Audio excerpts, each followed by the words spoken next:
ازيكم عاملين ايه؟ وبما ان بقالي كتير جدا ما عملتش فيديو، انا عارفة. فالنهاردة قررت اني اروح مكانين كمان مش مكان واحد. واتمنى الفيديو يعجبكم.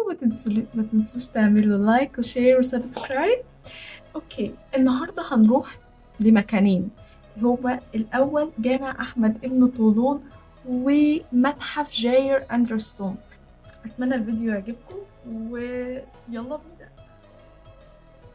إن المترو هو منقذي في الحياة وأسرع وسيلة مواصلات بالنسبة لي، فركبت المترو الخط التالت وبعد كده نزلت، حولت من جمال عبد الناصر.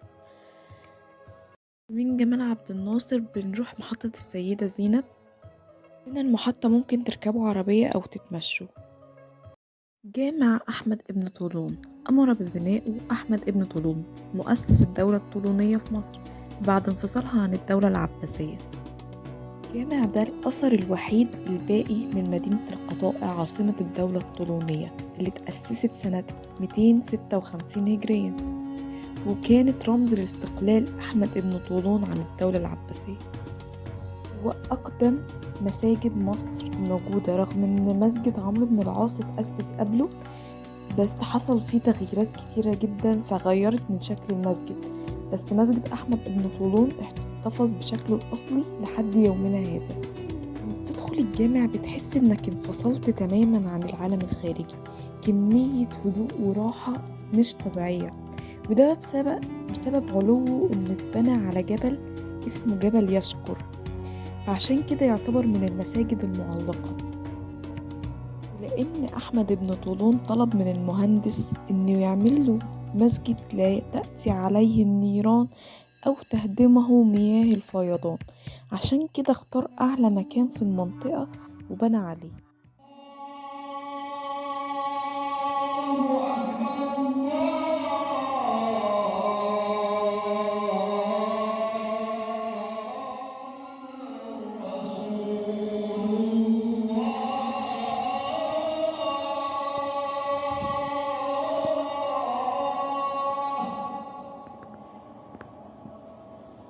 أشهد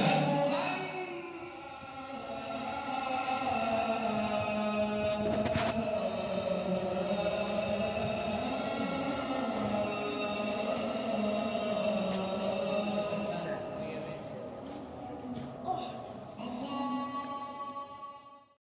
كانت أكتر حاجة مميزة بالنسبة لي في الجامع ده مئذنته اللي طولها 40 متر، مكونة من 4 أدوار، ودي المأذنة الوحيدة اللي في مصر اللي سلالمها بره مش جوه. هتتعبوا شوية وانتوا طالعين، بس بجد المنظر يستحق.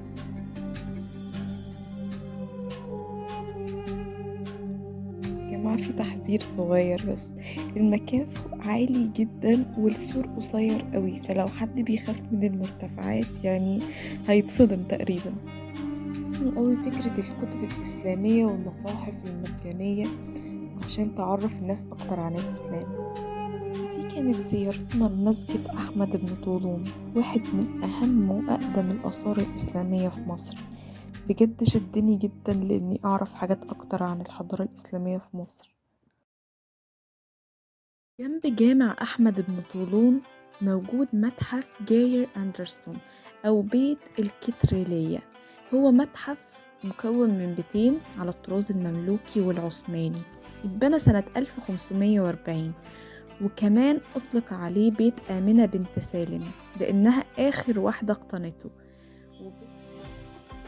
بيت بناه محمد بن سالم الجزار، والتاني بناه عبد القادر الحداد، وسكنته ست من جزيرة كريت، عشان كده اسمه بيت الكريتلية. لما بنخش المتحف بنلاقي في الوش قاعة فيها لوح فنية، وبصراحة القاعة دي فيها لوح قمة في الإبداع.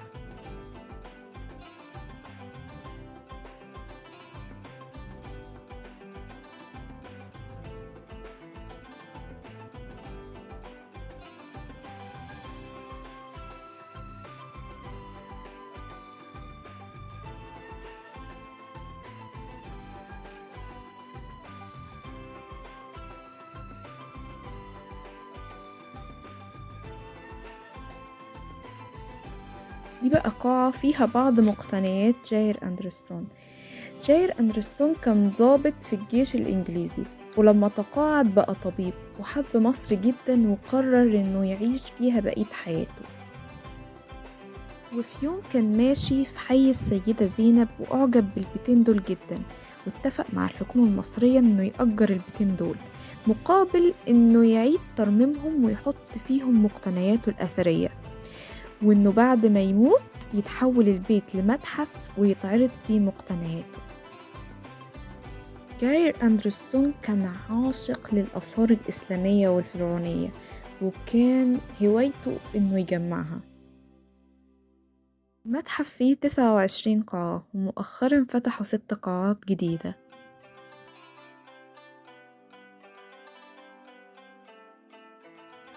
دي بقى قاعة السلاملك، ودي كانت مجلس للرجال، والحرملك كان للسيدات.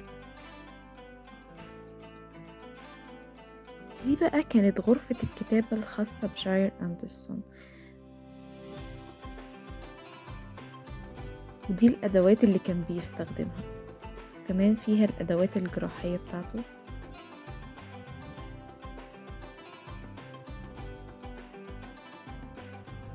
احنا ماشيين بقى في كمية لوحات بجد جميلة جدا، مدية بهجة للمكان مش طبيعية. ده بقى حرملك بيت أمنة. الحرملك هو المكان اللي بيقعدوا فيه السيدات. اللي ما كنتش بقى أعرفه عن المكان ده إن اتعمل فيه فيلم الجيمس بوند، فاللي هو واو بجد. هوريكم مشهد من الفيلم.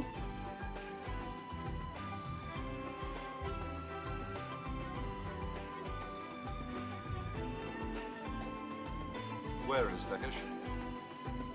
You are very suspicious, Mr. Bond. Oh, I find I live much longer that way.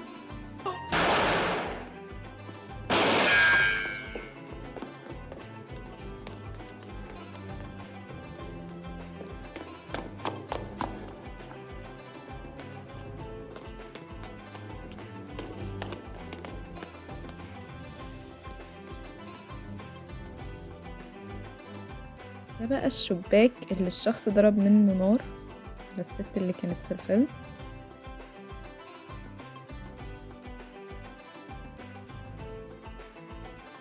ودي بقى قاعة الاحتفالات.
Where's Beckish?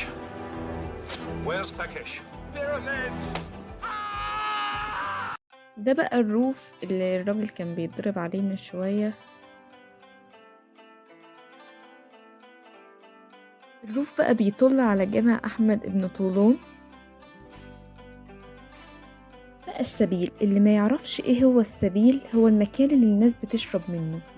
البير ده بقى بيقولوا عليه البير المسحور، وانك لو بصيت فيه هتشوف صورة حبيبك، بس انا بصيت فيه ما لقيتش حاجة، يعني خرافات خرافات. دي بقى غرفة العرائس. زي ما انتوا شايفين دي أمصات وتوك ومعالق للزينة.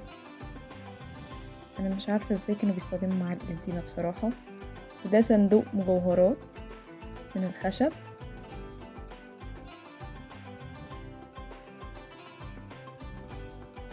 وده دولاب بقى فيه مجوهرات.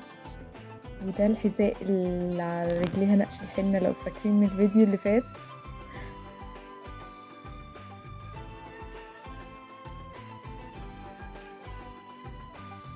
في كذا حذاء منه، دي مجوهرات من الذهب،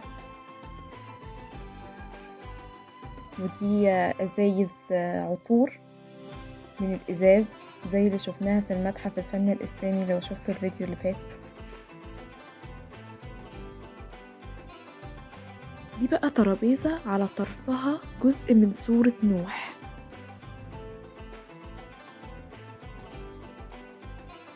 دي بقى اسمها غرفة الولادة، زي ما انتوا شايفين فيها بعض التماثيل وبعض العرايس الخشب بتاعة الأطفال، وكمان العرايس دي كانوا ساعات بيستخدموها في الأعمال.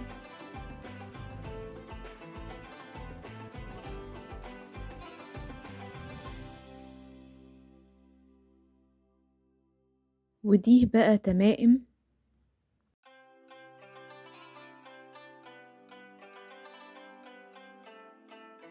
الأوضة دي بقى اتسمت بأوضة الولادة عشان فيها مجموعة من كراسي الولادة اللي كانت مستخدمة في العصر الإسلامي. طبعا زي ما انتوا شايفين المتحف جميل جدا وكبير جدا. بس كده، أتمنى يكون الفيديو عجبكم.